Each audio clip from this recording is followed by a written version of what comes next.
कृष्णाय वासुदेवाय देवकीनन्दनाय च नन्दगोपकुमाराय गोविन्दाय नमो नमः। ॐ ज्ञानतिमिरान्धस्य ज्ञानाञ्जनशलाकया तस्मै श्रीगुरवे नमः। श्रीचैतन्यमनोभीष्टं स्थापितं येन भूतले स्वयं रूपा रामय्यं ददाति स्वपदान्तिकं।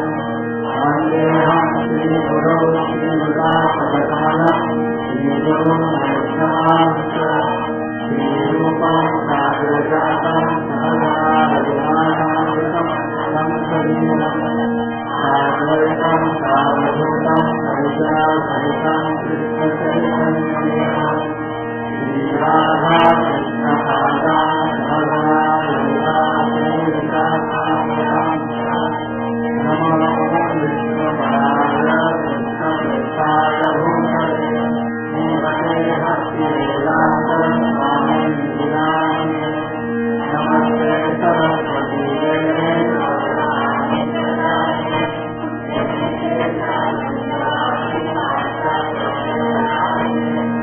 हरे कृष्णा करुणा सिंधु दीनबन्धु जगत्पते गोपेश गोपिकाकान्त राधाकान्त नमोस्तुते भक्तकान्त गौराङ्गी राधे वृन्दावनेश्वरि वृषभानुसुते देवी प्रणमामि हरिप्रिये वाञ्छाकल्पतरुभ्यश्च कृपा सिन्धुभ्येव पतितानां पावनेभ्यो वैष्णवेभ्यो नमो नमः। जय श्रीकृष्ण चैतन्य प्रभु नित्यानन्द श्री अद्वैत गदाधर श्रीवासादि गौरभक्तवृन्द। हरे Krishna Krishna Krishna Hare Hare Hare Ram Ram Ram Hare Hare Hare Krishna Krishna Krishna Hare Hare Hare Ram Ram Hare Hare Hare Krishna Krishna Krishna Hare Hare Hare Ram Ram Hare Hare.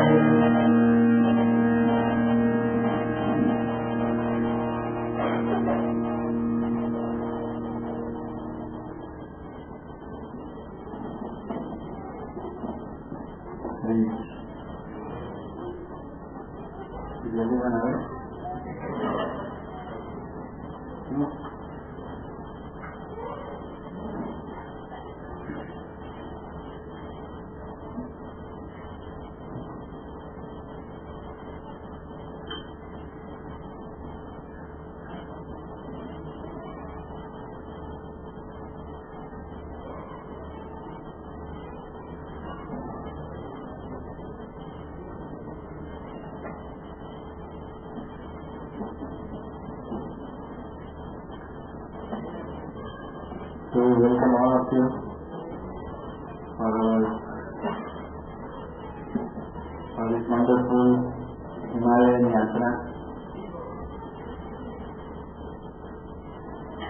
humbling for me that so many devotees have traveled from so many different places, taking out time, taking out their precious time, not sarcastic,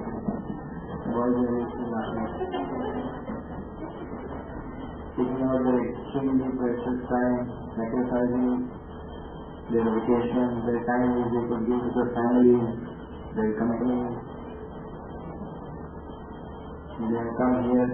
Some devotees have come all the way from the United States. Some have come from Singapore.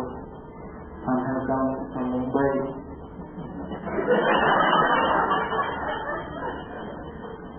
To come from Bombay is very difficult. You may not know. It's not easy. Easier to come from US and Singapore. You can ask the Bombay devotees what a struggle they have gone through. It's even more humbling that you all are putting your faith and your time in the initiative which I am taking, so that's even more humbling for me. And I pray to Mother Ganga that she empowers me and she blesses me that I will be able to serve all of them. And I pray unto all of you who are assembled here that you please pray for me so that I can serve you all better.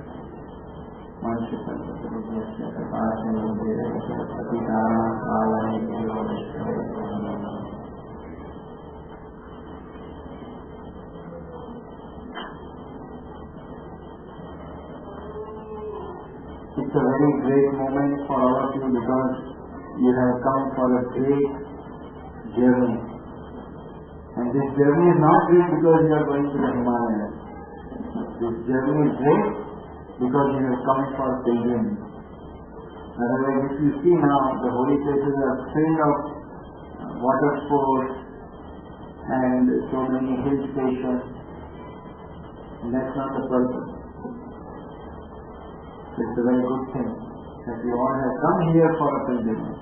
Not just because it is so hot in different parts of wherever you are staying, so let's have a cooling time in this season. So today I would like to discuss something about very special animals.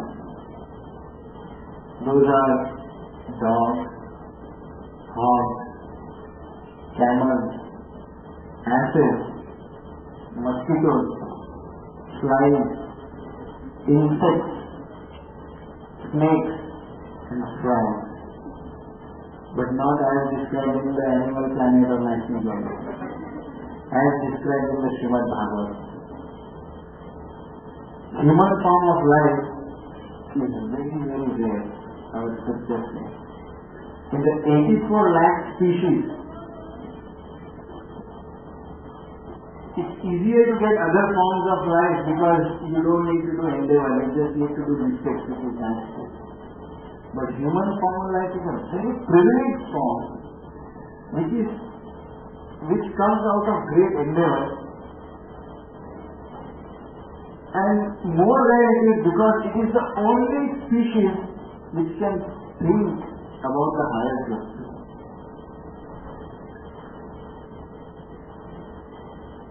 In one of the analyses by Adi Shankaracharya, he analyzes how human form of life is very rare. Now we have heard, if you have read the Bhagavad Gita and how Prabhupada describes how birth takes place, how birth takes place. The jiva, when he dies, he goes wherever heavenly planet. After that, how he appears on this earth, it's a very intricate detail. The jiva falls down through a raindrop, that is a carrier. So sometimes when it is rainy season, means lot of jivas are coming down. Material. Entry to the material comes through a raindrop. Raindrop is a vehicle, just like you need an airplane or a train to come at some particular destination. Similarly, jiva needs a vehicle to come from the wherever he is situated. So he comes in the form of a raindrop. Now as that raindrop falls on a field where it is being cultivated, and enters a seed, which is kind of a fertile grain. That seed grows as a crop, and that grain is later processed, and then that is eaten by a human being. And then when that male he unites with a female, the living entity who has come through that grain in that father's personality, he is discharged to the womb of the mother, and then if all things is right, birth takes place. Shankaracharya is analyzing how rare it is. Please hear carefully. First he says, when the soul comes through the water drop, he can fall on a barren land, waste of time. Again you have to go back. The cycle has to complete, because again, how will you translate it proper to the scene? They say, what is the probability that you will fall in a fertile land? The soul could actually fall in an ocean, and you could just be of no value there, and you could spend so much time there just waiting for the right birth to take place. Then he says, the soul could fall in an ocean and could be consumed in drinking or through some other crop and go in the fish and then appear as a fish. Or the soul could fall on some other place and then become a grass or a shrub and then be eaten by and be in a grass or a shrub and be eaten by some animal and acquire an animalistic species. Or the soul could fall in a fertile land where there is a proper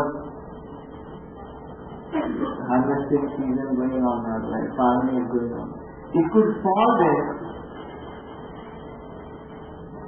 and the probability of that soul being in the right crop, let's not say soul, let's say you or me, all of us in our next life, you could fall, and probably like in the field, so many crops are cultivated, but some crops are just not cultivated. They are not harvested. So again waste. 6 months, 7 months you are here, but then waste. Look at the probability that you get perfectly put in the right field, and then perfectly you are in the good crop which goes to the company to get profit. Sometimes you could be in a very nice grain of wheat or rice, but then it just gets wasted. होता है ना? In company there is waste, or even in home, somewhere. You are always there waiting for a father to eat you, to get in the body. Now what is the probability? He is explaining how rare it is to actually get at the right place and then go through all that struggle of being hushed, remove the grain from the earth and from the whatever you call, and then it goes in the home and then you are cooked properly and then you are eaten by the father.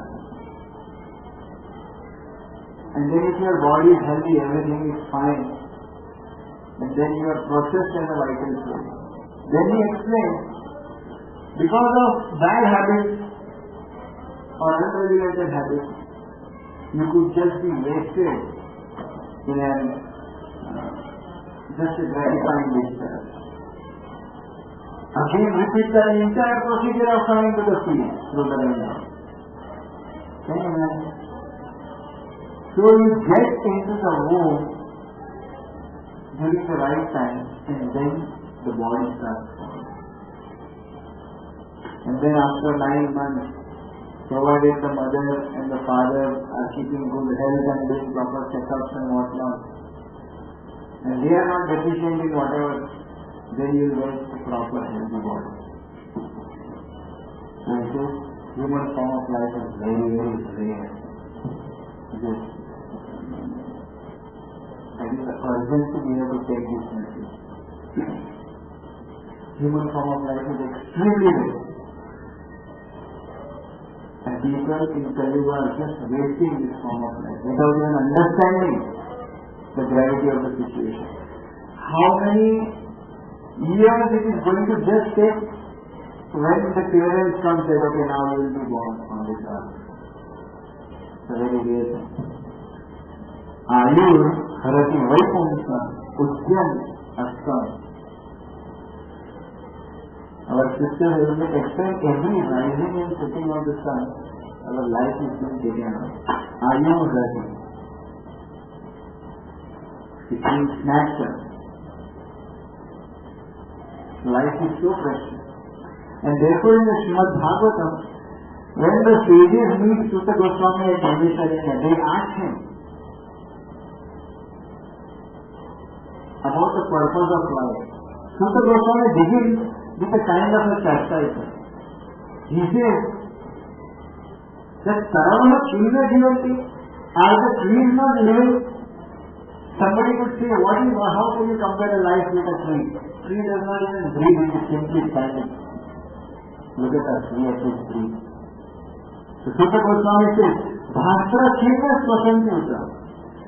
The fellows of the blacksmith, most of you nowadays born in great advanced cities, so you may not be doing the bellow of a blacksmith. लेकिन जो पुराने जो लोग हैं उन्होंने देखा होगा लोहार जो होता है, have you seen that they have this kind of a pumping kind of a thing? So that is called a bellow. So when you pull it, it takes all the air inside, and when you press it, it blows out. So it comes in through a nozzle, so that force the heat is more stronger. So that is called the bellow. So bellow also breathes. Breathing does not simply mean life. We are also breathing. Nowadays we do Kapalbhati and Vastrika. It's a great operation because you don't get fresh air with it. In Japan they are already selling air. First they began by selling water, food.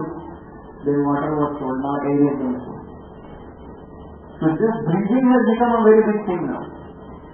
Don't be surprised after 25-30 years just as you now go with a daily or kidney or aquafina or whatever your water bottle, you'll be having cylinder. And people are thinking great cylinder. I was telling some devotees, how foolish. People in the Himalayas, they purchase Himalayan water bottles. Fresh spring from the Himalayas purchased in the Himalayas. The springs are flowing everywhere. Like that. It will become a rare commodity, something which will be very priced and precious. So Bhagavatam is speaking in advance. Do the bellows not breathe? Somebody will say that breathing has no value. Look at my life. I eat with grace. I dance with grace. I sleep with grace. Have you come to my home? Look at my bedroom. This bed got from this shop. This brand, the bedsheet is also a certain brand, and the decoration. Sometimes bedrooms are decorated in such a way as if you are going to spend the whole day. People generally just go and you are going to fall asleep, but still they spend thousands and thousands of rupees or dollars just decorating. What a waste! What a waste! So human beings can compare, look at my breathing, look at my eating. Life is not that, look the way how I enjoy. So therefore, Sutta Goswami is further in that verse, he says, Na khadanti na mehanti kim jane pashai. Are these animals not eating, sleeping and mating fantastically? What kind of life do you want to compare?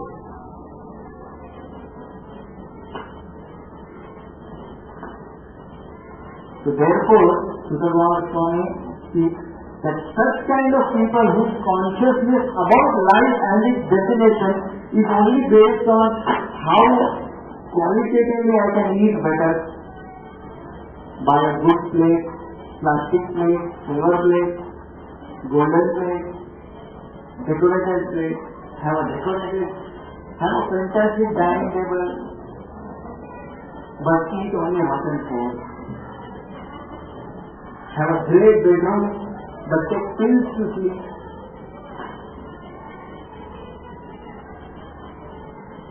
Don't bathe or clean yourself properly just to deo.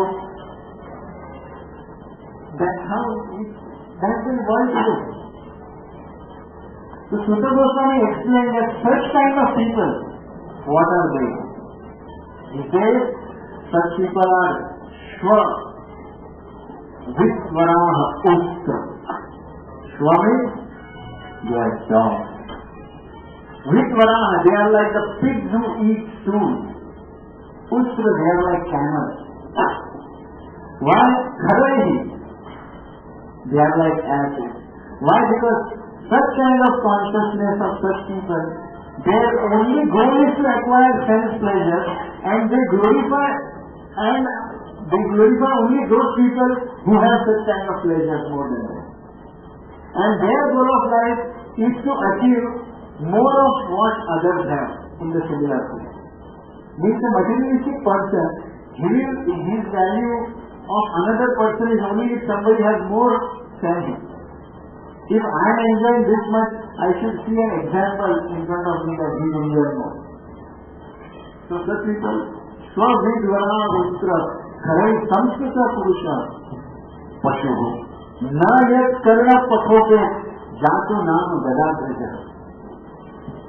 They don't ever give their ear to hear the holy names of the Lord, about the pastimes and activities of the Lord. And they simply glorify people who are in this consciousness. And therefore such people are this like us. Srila Prabhupada gives a wonderful purpose in explaining this. He says, why dog? He explains, just as a dog is controlled by the master, he does not have a free will. For every meal, he has to pamper or please the master somehow. And he compares the modern education system and the job system like that. Just like a dog on the street, he comes to take some food but he is rejected. Similarly, people are searching for jobs and occupations, but there is a great struggle. And you are kicked any time, the sword is always hanging on your head. So Prabhupada says this is a doggish life. And he says people these days, they don't want to be self-reliant. If you can be independent on your own with a piece of land and some cows, maybe you may not have the luxury, but you will be independent. The people today, they are willing not to be independent just for some more money. But with the threat of insecurity. A dog is always insecure. If you look at the dog, even if he is a tamed animal, you will see that he is always seeking attention. Whenever you see a person who is seeking attention, it shows a sign of insecurity. Somebody who is just seeking attention, whatever. That's the way dog is. He is always wanting to catch the attention of the master. Even if you are a millionaire and you are given a lakhs of rupees worth kennel for him or home for him, but still he is insecure. Does my master love me? Is he still going to accept me? Am I doing something wrong? Am I right? Am I pleasing him? So Prabhupada compares his modern life like that. Then he compares why hogs? Because the pleasures which we get from whatever we do is nothing worthwhile. Why camels? Because a characteristic feature of a camel is when it eats thorns in the desert, it bleeds inside. But when it is bleeding, it does not understand that the thorn is cutting its own throat and he is drinking his own blood. The camel thinks, oh, this thorn is so juicy. And he eats more thorn. That is the nature of a camel. So Prabhupada explains, a materialistic person at the cost of his very life, he spends his entire life serving his family members, his occupation, bosses and everyone around him. But and the juice he derives is nothing but his own blood. but he is simply happy. Look at the harsh words which Sutta Goswami is describing. And then he speaks as a Kharai hai. That you all should read in Bhagavata, text number 2.3.1890 something. The ass goes for some pleasure to the female ass, and the female ass denies the pleasure and kicks him right on the face. And that is the frustration. So this is Prabhupada how he explains. So this vara uttra khare samsutta purusha na yet karna pato peto jantu nama jagannatha. Still he is not attracted to the holiness of the Lord. And therefore he speaks in the next verse, such people, although they have ears but they don't hear about the glories of the Lord, their ears are nothing but the ears of a snake. Do you know what is the speciality of the ears of a snake? The ear holes of a snake?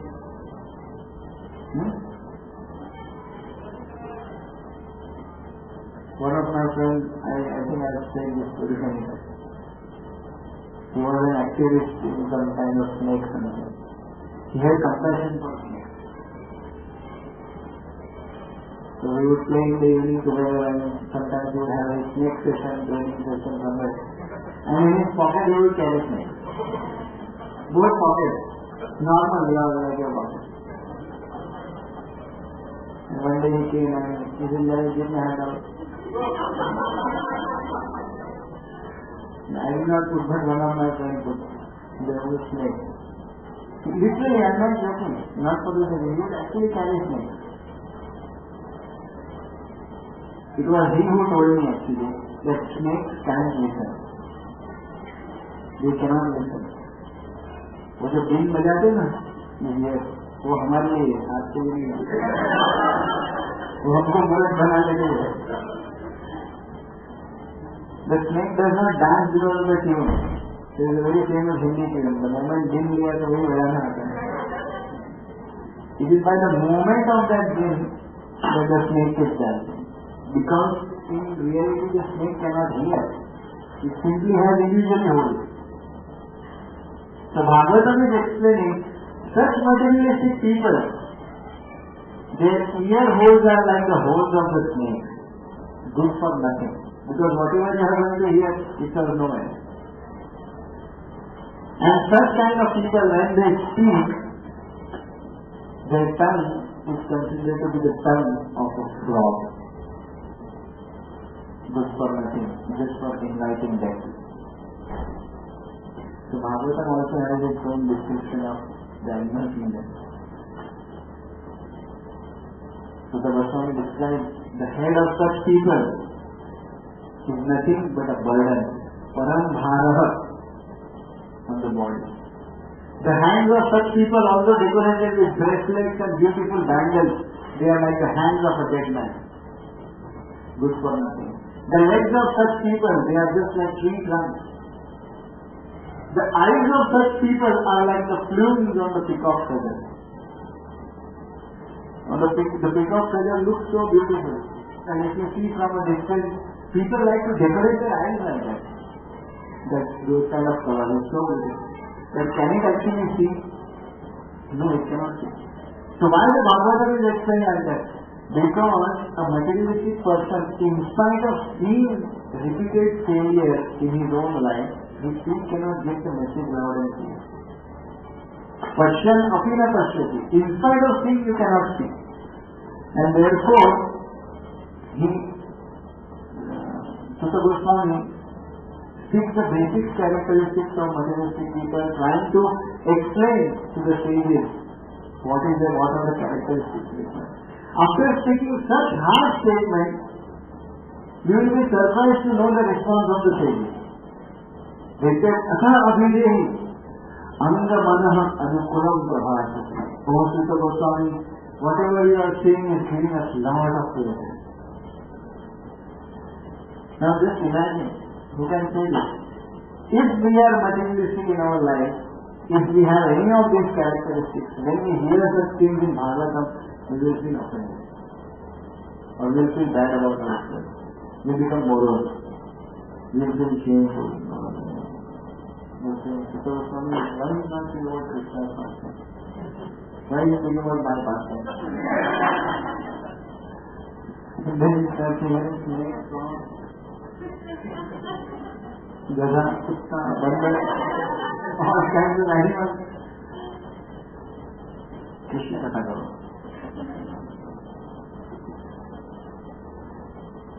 So that caught my attention. That the sages felt this so beautiful. And he said, Sutta Goswami, whatever you are speaking, Angamana Anukulam Prabhashati. Your words are given, it is so pleasing to the mind and body. Hearing this, Sutta Goswami is even more encouraged. Of course, we will not hear that. But see what here Bhagavatam speaks. It speaks. What is the lives of such materialistic people? Yatha hi shako lavanam vina eva. Shak means vegetable.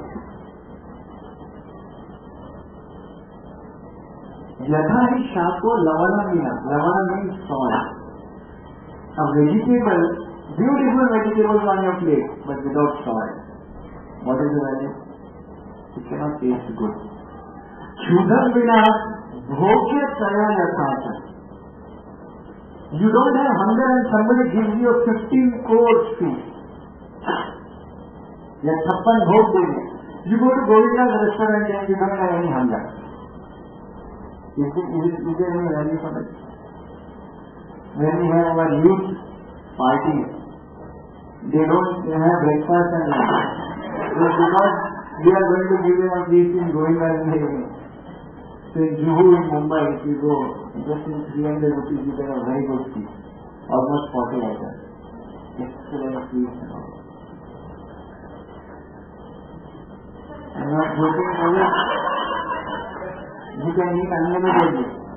But it happened, I witnessed a spectacular phenomenon last year in my life. 2 of our youth would not stop eating. And they continued, and I was also tired. I said, come on, sometimes you have to stop. It happened that 2 or 3 waiters,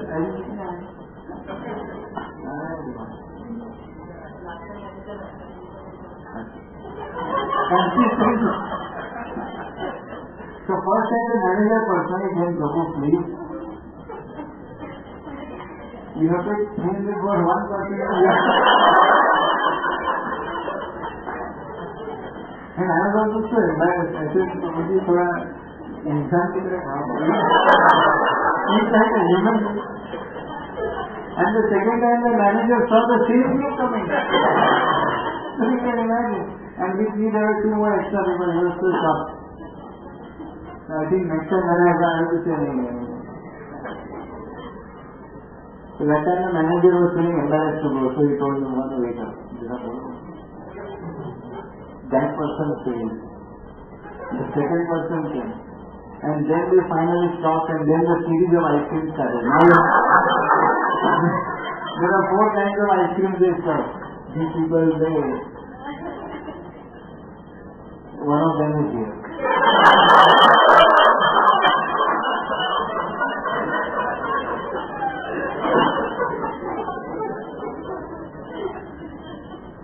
So, Shudham vina bhogya taya yathasya. If you have no hunger and somebody gives you a feast, is it of any value? No value. Vina artha bodha eva shastra pada. You are reading scriptures but there is absolutely no understanding. Like there are so many people who will read, I can Gita every day, I can Mahabharata, I can Ramayana, I can Ganesh Stoti, Sutra, Gayatri Stotra, so many others. But they never read the translation. They never try to follow anything in their life. That is called as Vina Artha Bodha. Without even understanding the meaning, simply trying to recite the scripture of no use. Phalam vina rama garo yathaya. It's like having an orchard without fruit. Such is the life of such people. And therefore, we should really value our human forms of life.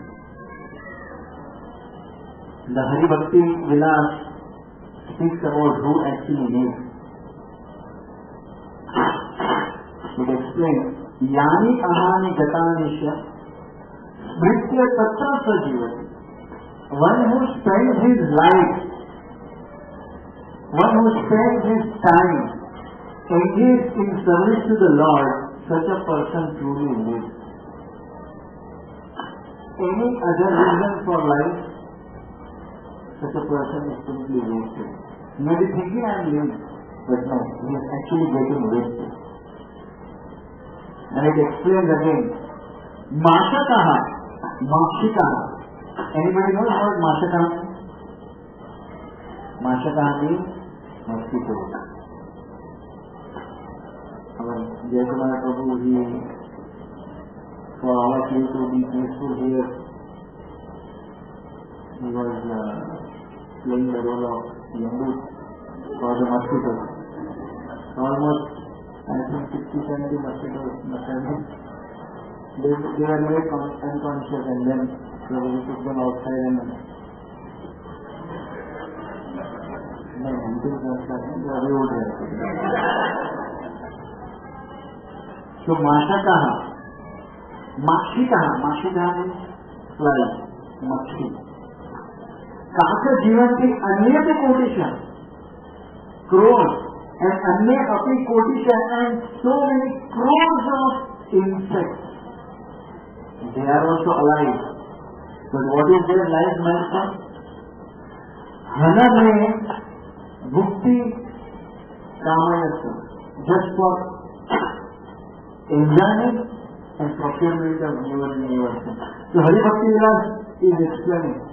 If you are simply talking of sense enjoyment, even the mosquitoes, even the flies and insects and innumerable species, they are having everything. It makes no sense. As random digging of the earth does not give you treasure. No matter how much effort you will put to remove a grain from the husk, you cannot get a grain.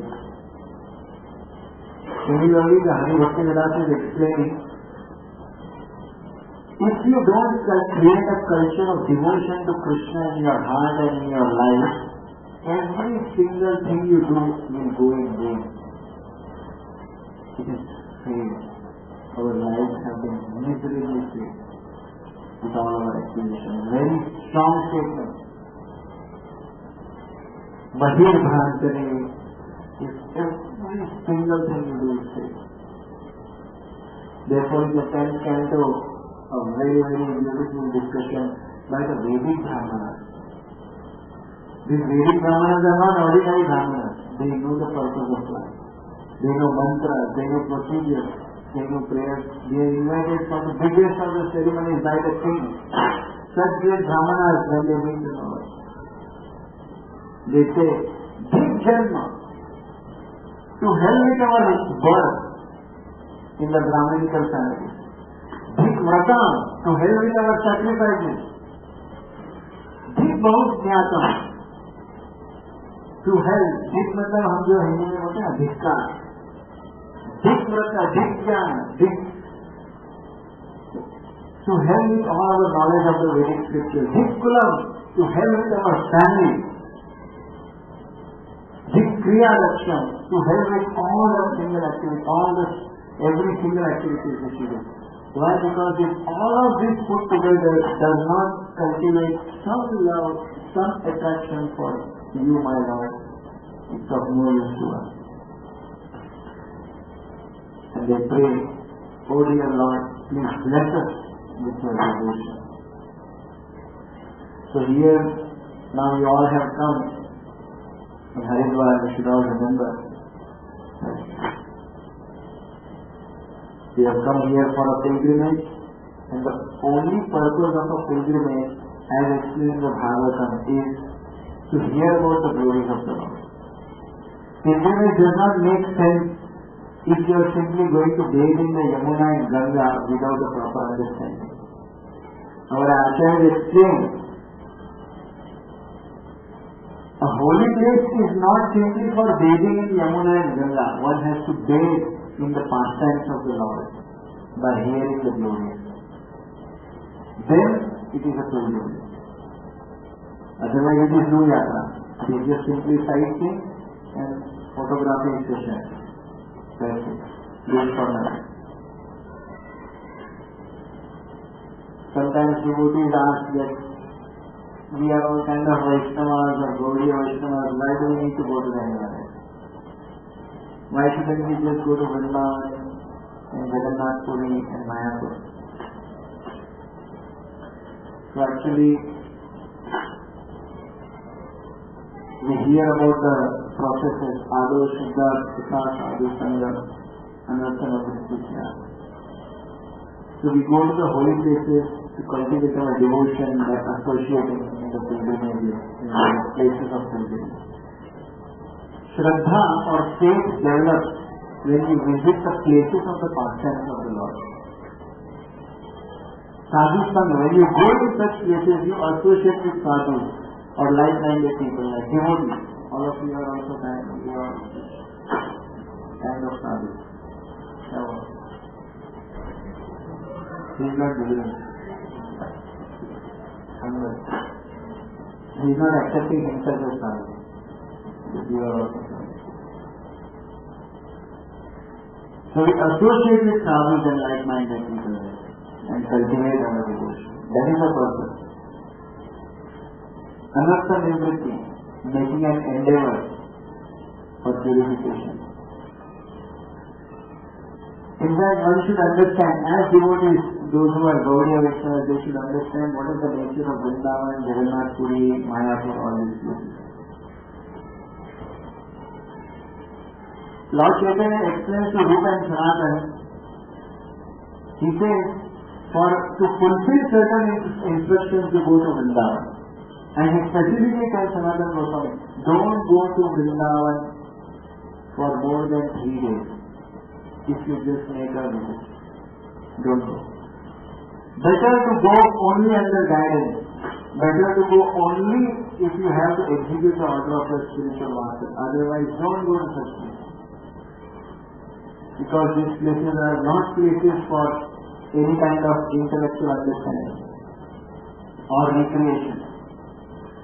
These places are places only for pure devotees. Only for pure devotees. These are the places of Krishna's pastime. These places, who can go? Mahaprabhu explains, one who has received the mercy of Krishna.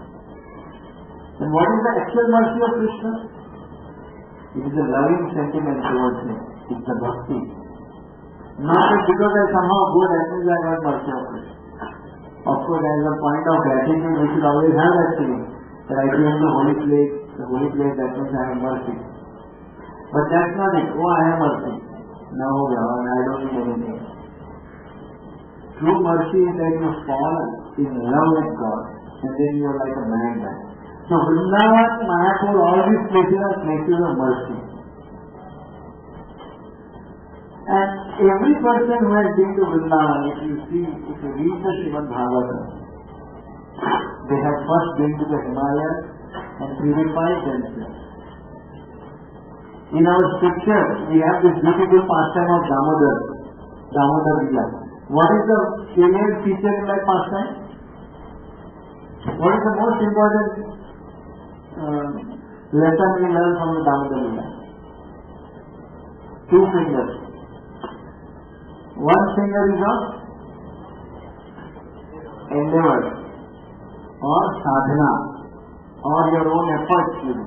And the second finger is of mercy, gift. Vrindavan, Mayapur and JagannathPriya are places of mercy. And Himalaya is a place of endeavor and sadhana. Vasishtha, in Ramayana, in this time, Dashrath, the kingdom, he has a Kulguru. Gautam, Lord Kapila, mentioned in the Bhagavatam. Vishwamitra, All these people have gone there. Many others, the Pandavas, after their association with Krishna their entire life, they also spend their time there. Not only that, Parikshit Maharaj, Prithu Maharaj, Prahlad Maharaj, Vidur, Balram and Vidur had left the Kurukshetra and then they went to Himalaya. Dhruv Maharaj, after receiving the mercy from Narayan, if you read the Bhagavatam, he ruled the kingdom for many, many thousands of years. And after a certain point of time, to again see that same Narayan again, he retired to the Himalayas. Prahlad Maharaj retired there.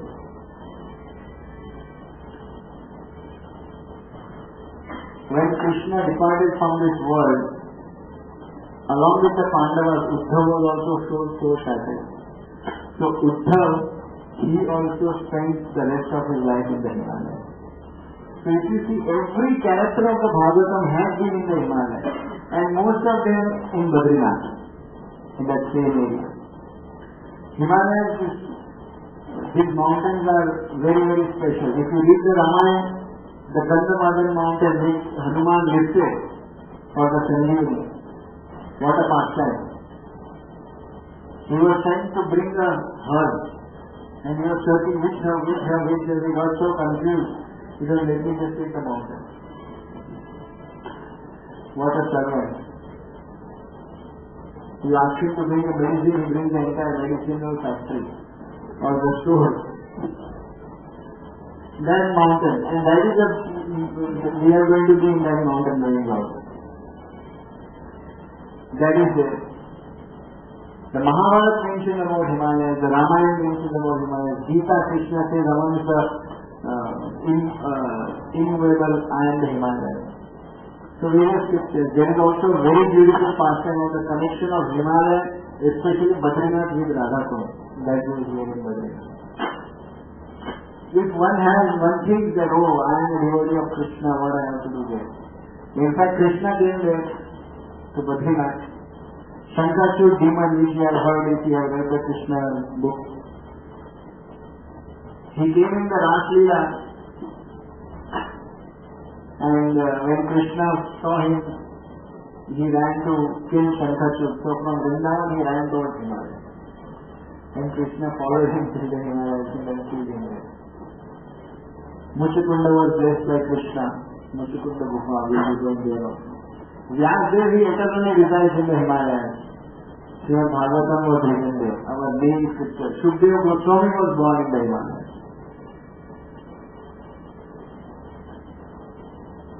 Lakshman went to the Himalayas. Nityanand Prabhu, 500 Prabhu, he went to the Himalayas. So practically if you read the any great person, including even humans, greatness, power, devotion, purity, everything is associated with the Himalayas. And more so because Himalaya represents endeavor.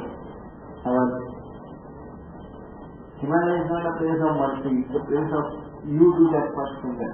Like Srila Prabhupada once he told that it is okay, it is alright to desire for mercy.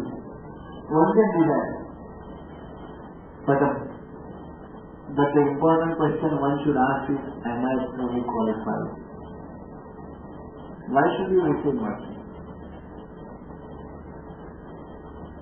Just because you are asking for it? You think that is qualification? When Pandavas, when Uddhav, when Prahlad, when Parikshit, when Dhruv, all the people from the Bhagavatam, they all saw Krishna and they associated with Krishna, yet still they go to the Himalayas to purify. Gaurav Maharaj explains a beautiful point. He says, the problem with all of us in this conditioned world, in this material world, is that we don't have attraction towards the sound of Krishna's flute. We don't have akarshan, means attraction. For example, Krishna is playing flute, but you have so many other things, enjoyment things. You will think that this flute is different. Yeah, it's true. Sometimes beautiful kirtan is going, and in the same locality somebody is watching some cricket match or some movie, and it just can't disturb. Like our neighbors of our temple. Because we were blowing the conch at 4:30, they did a police complaint, it got into complication, then it went to the session court, high court, till the Supreme Court. So order was slapped on us, that you cannot blow the conch before 5. So ISKCON Chowpatty is the only ISKCON temple where Mangal Aarti happens at 5 o'clock. Otherwise, every other temple is at 4:30. Because for sleep. And actually there is no sleep this time. If you come to our temple, you will be sleeping in the next room, you will not hear Mangal Aarti.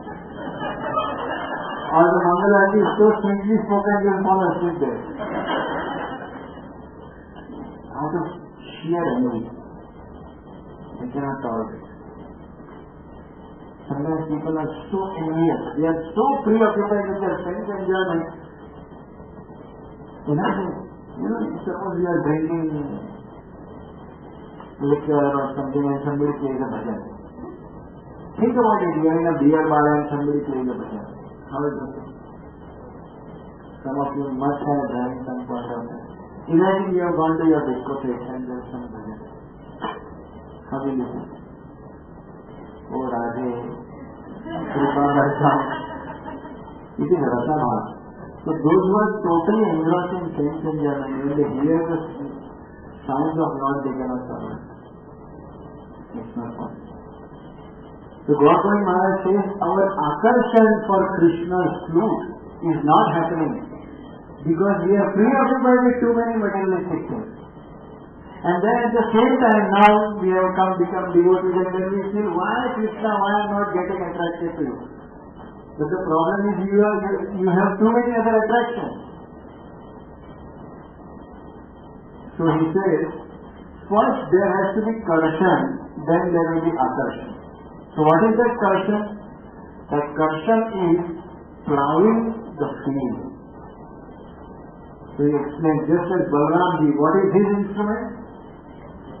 Plow. So first you need Balram in your life.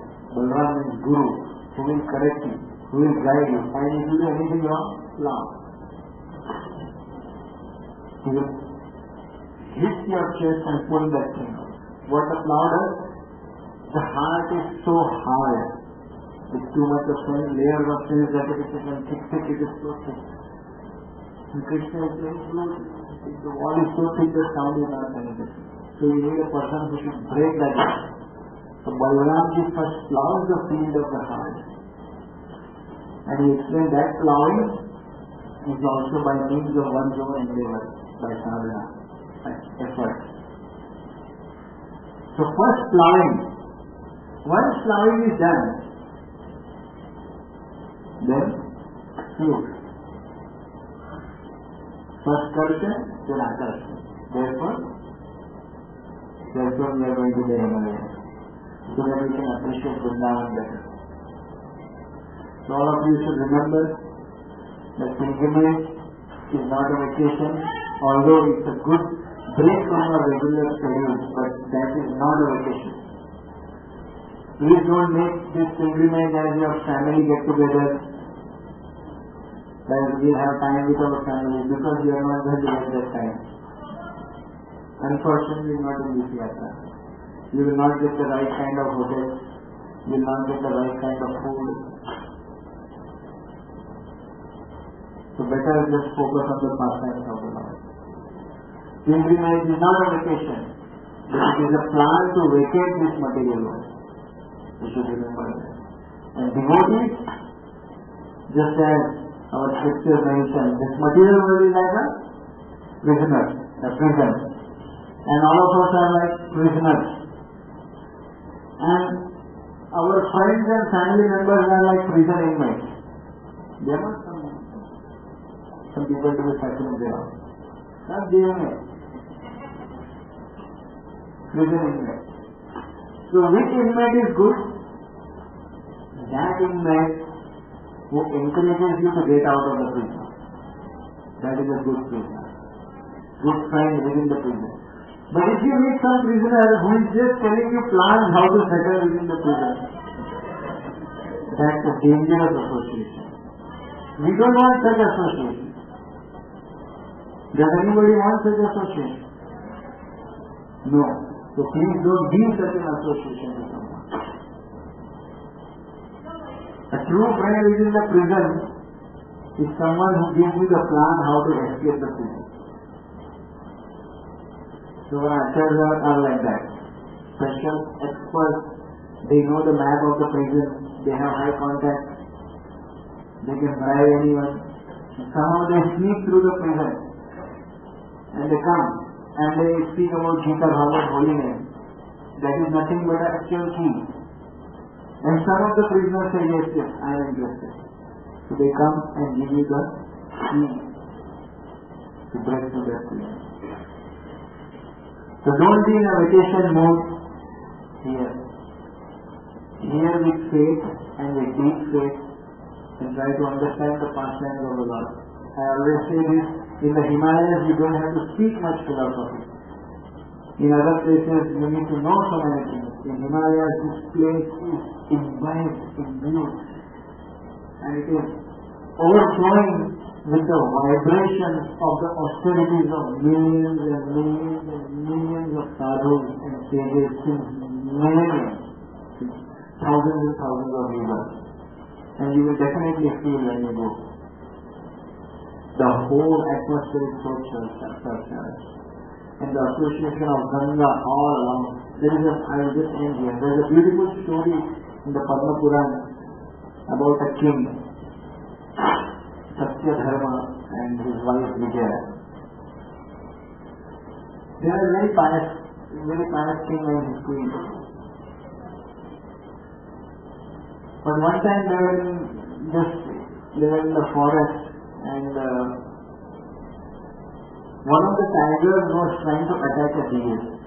And at that time, the deer, when it saw the king, it ran towards the king to take shelter. So instead of giving shelter to the deer, the king took an opportunity and hunted it down. So because of that, he got a reaction. So for that he had to suffer and he lost his human form of life and became a frog. But the king and queen loved each other so much. So they both became he frog and she frog. 7 janam tak rahe. For 7 lifetimes they pledged. So if one person falls down, other also falls down. So both they were frogs. But one thing was very fortunate. They remembered their last life and they had performed some pious activities. So after a couple of years, the king said to the queen, now they are frogs. Don't think you can do frogs.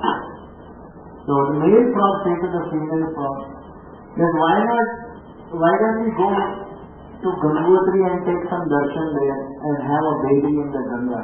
We have heard that if you simply bathe in the Ganga, you will be delivered from the sinful reactions and you can achieve the highest perfection, that is loving service to Krishna. So the she frog agreed. So pastime goes that both of them started walking along the Ganges. Now when you go from here, Haridwar itself, now the whole journey till you reach anywhere in the Himalayas, Ganga is always missing. There is not a single spot where Ganga is not flowing along the road. So they are walking towards Gangotri along the Ganges and suddenly they see a snake. And the snake appears to devour both of them. So both of them may request that you please leave us, we have performed so many simple activities, we need to do this. And then there is a beautiful argument, philosophical argument with speculation from the snake and the frog. I will not discuss that. But eventually the snake eats the frog. But both the frogs, they get delivered and relieved from their not only material existence but they get the spiritual world. Padma Purana explains how did that happen. it explains the glories of Mother Ganga. That one who is just performing his journey along the banks of Ganges, for every step he takes, he gets the benefit of one Ashwamedha Yajna. One Ashwamedha. For every step you take, you are unfortunately doing that. Whenever you get an opportunity to walk, please walk. Every step is a benefit of one Ashwamedha Yajna. So the Lord has performed millions of yajnas because their step is so small. There is jumping. And that's how they got the name. So be in a very prayerful mood. Don't compare yourself with others. Don't try to see faults in others. Try to overlook the faults of others. And most importantly, try to overlook the faults within the family. Because it's easier to tolerate other devotees, those who are distant from us, but sometimes we take our own family members for granted, and then we can spoil our own yatras within the immediate family, or many of you have come with your father, mother, and that big family. So please take care, it does not become just a simply a vacation and fun kind of a thing, but it is more about a pilgrimage. Don't make talk. Please avoid all mundane talks. Don't check your emails. Don't be so eager to see the response of your bosses. Whatever they are thinking about you. Every 2-3 days checking something. Otherwise, one phone call will take away your whole day or probably will destroy your entire life. And you cannot do anything anyway. So please just be disconnected from your connections for all this 7 days. And just be absorbed in the pastimes of the Lord. There is a whole life. Otherwise our pilgrimage will fail. The only purpose of the pilgrimage is to hear and glorify the Lord. Just meditate on this thing. Thank you very much. Srila Prabhupada ki. So we are getting a bit late. But I'll just brief you about tomorrow. We should be ready by 5 a.m. in the morning, leaving for Kedarnath.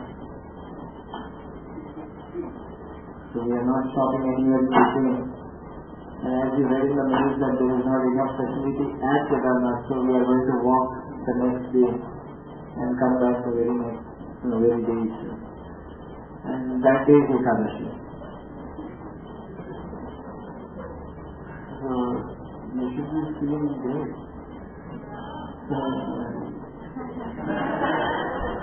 On Ekadashi, you are going to be walking to meet the greatest of the Vaishnavas. Think like it. Kedarnath Dham ki. It's a very rare opportunity. We won't repeat it the next year. We'll be careful. But it has come. So take this opportunity and don't meditate on that you are not going to get any food, but we have arranged spectacular things for you to eat on the way to Kedarnath. No, really. So that will be a tough day. I request all of you in the yatra be with the group.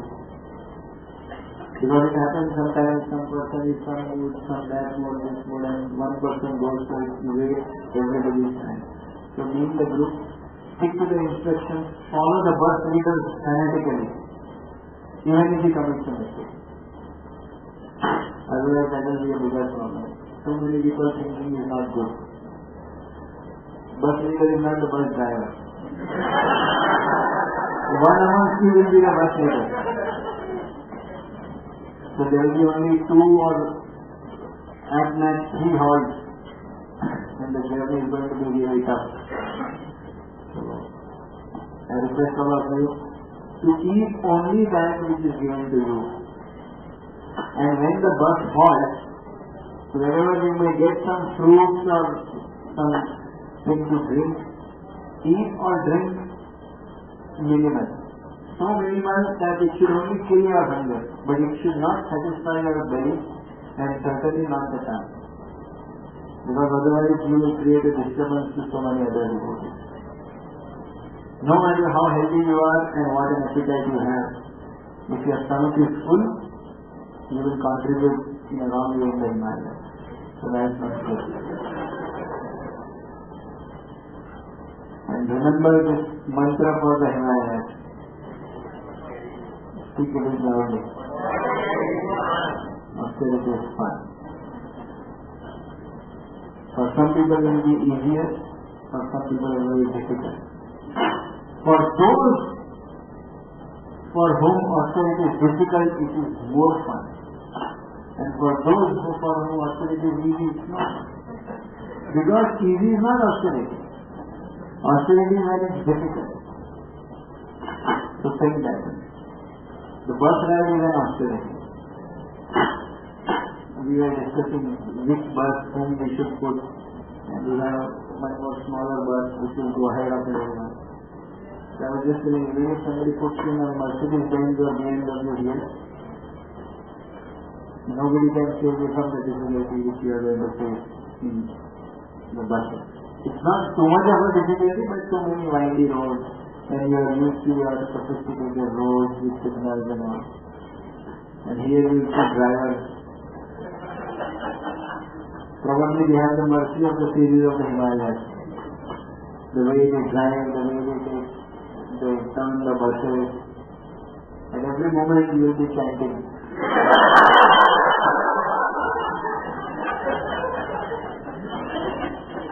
It is natural. Normally when we chant, we are so distracted, we open the eyes, but here you will actually close the eyes.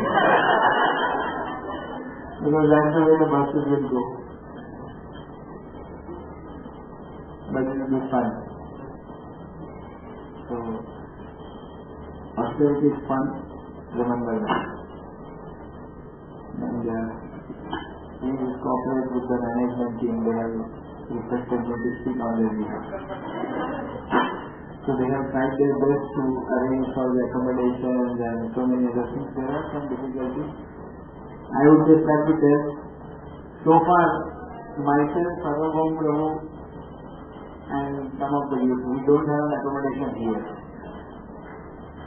But we are planning to sleep here or in some rooms or we are adjusting.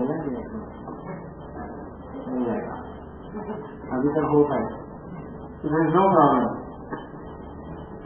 And in Badrinath, we don't have accommodation, 7 of us.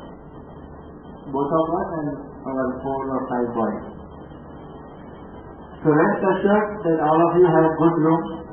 We will also get rooms by the mercy of Badrinath. There is no problem. But no need to worry. Learn to depend on the Lord and learn to accept with gratitude whatever comes along. That's the best way to live life. Ups and downs can keep happening. Don't worry.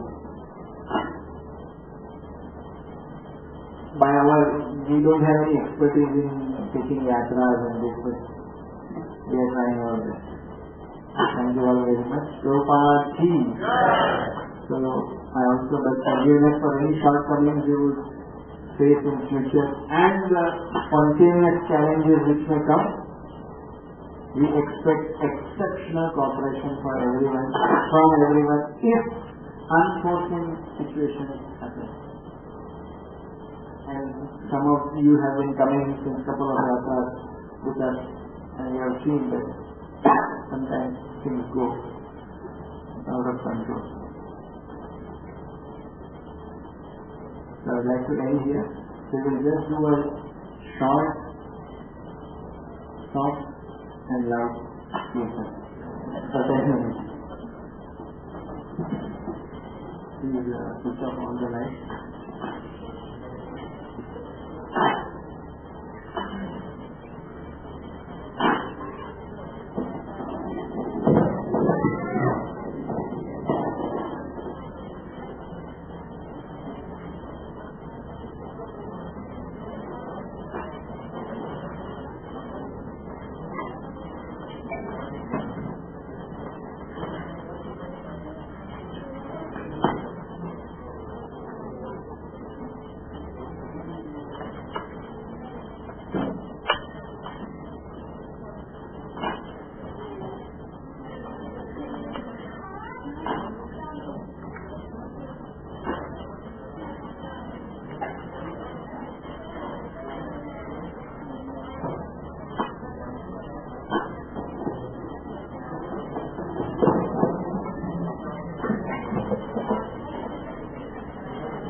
Hare Krishna. So these deities they are named Shri Radha Raman ji. Shri Radha Raman ji ki. They are very special deities. In the history of Gangotri and Gomukh, I doubt that ever Radha Krishna deities would have been there in thousands of years. Of course, Krishna is present everywhere, but Radha Krishna deity in Gomukh, Radha Raman have manifested there, and we had an ecstatic kirtan for them in Gomukh. So they have been part of our Himalaya pilgrimage every year. So for their pleasure and for their blessings, we will chant kirtan.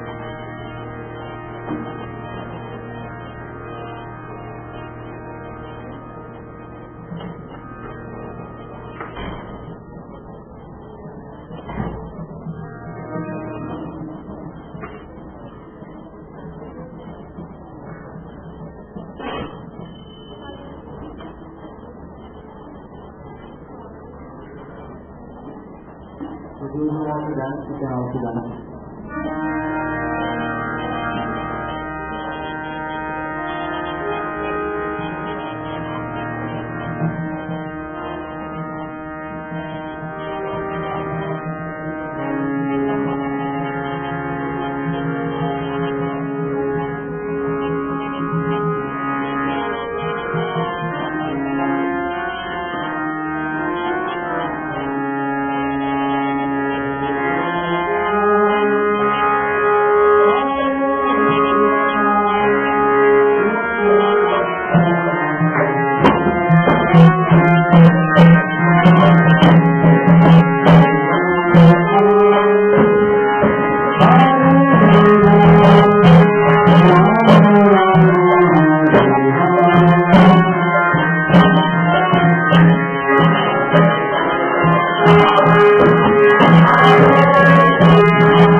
Haridwar धाम की, श्री बद्री केदार धाम की, सारे गौर भक्त की, सारे गौर भगवान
Hare Krishna.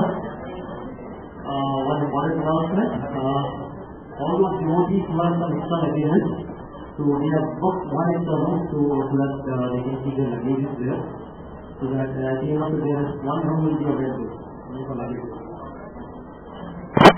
Some devotees will be coming back to